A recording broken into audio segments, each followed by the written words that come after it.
Hi, my name's Katie and welcome to my channel where I share videos about my animals, which includes guinea pigs, a bearded dragon and African cichlids. Today we're going to be talking about smell, so of course the guinea pigs are going to be the star of the show. I've actually managed to get my guinea pigs to be almost completely non-smelly, if that's even a word, but who wants smelly guinea pigs? So I'm going to go through the 6 main things that I've found have helped the most to keep their smell down to a minimum. I hope you find this video to be helpful and enjoy. Let's get into it. Tip number 1, buy some puppy pee pads and put these on top of the liner that you've got in your cage in the spots that your guinea pigs tend to sit most of the day. Mine like to sit around a cluster of hides that's next to their food. This way, all you need to do is change the puppy pee pads once a day and replace them with new ones. Doing this saves the liners because they're not soiling directly on the liners as often, and it means that you're not going to have to wash them as frequently. It also decreases the smell because it means that you're removing the pee more frequently than what you would be if you were leaving a liner in there for, let's say, 2 to 3 days. Tip number 2 is get a type of polyester or fleece that is quite smooth on top.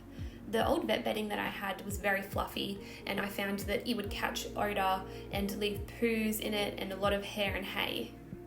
A smooth liner makes it a lot easier to remove poo and hay and prevents these things from getting stuck inside it.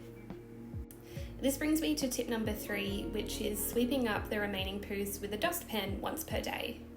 Regularly removing as much poo as you can helps a lot with the smell, because I find that if you have a build-up of poo, that's when you start getting that farm animal kind of smell in there, which we don't want. I sweep mine up with the dustpan and then I put it in a bin that I've got at the end of their cage, which I remove every 2 to 3 days. I find that sweeping the poos up with the dustpan is a lot quicker and more convenient than pulling the whole liner out and shaking it. But that's always an option that you could use too. Tip number 4 is giving them fresh vegetables and only giving them as much as what they need. If you have old vegetables that are sitting in the cage all day that they haven't eaten, then that's going to increase the smell a lot. Likewise, vegetables that have been frozen and then defrosted, I find tend to smell a lot as well. If there are any old vegetables or hay that's been soiled in there, then removing that as quickly as possible is going to help keep the smell down considerably. Tip number 5 is having the cage in a place that's near a window, or at least in a place that's got lots of airflow. Having the cage in a place that's cramped or in between lots of things will tend to make it smell more. You really want to have it somewhere where you can get air flowing, whether that's through opening a window, having a fan, having a portable fan that you can put in there to blow some of the air around.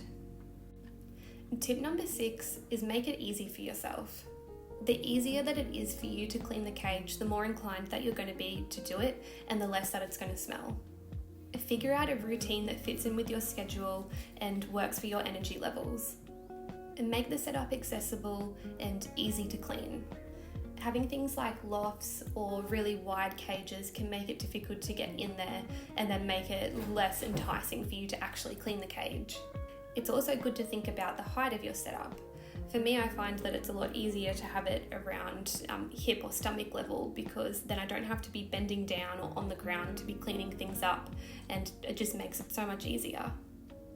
This is going to be different for everyone depending on what is accessible and workable for you.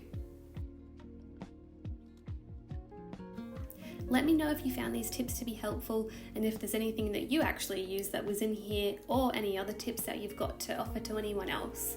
If you liked this video, please give it a thumbs up, subscribe, and leave a comment. And I'll catch you guys in the next video.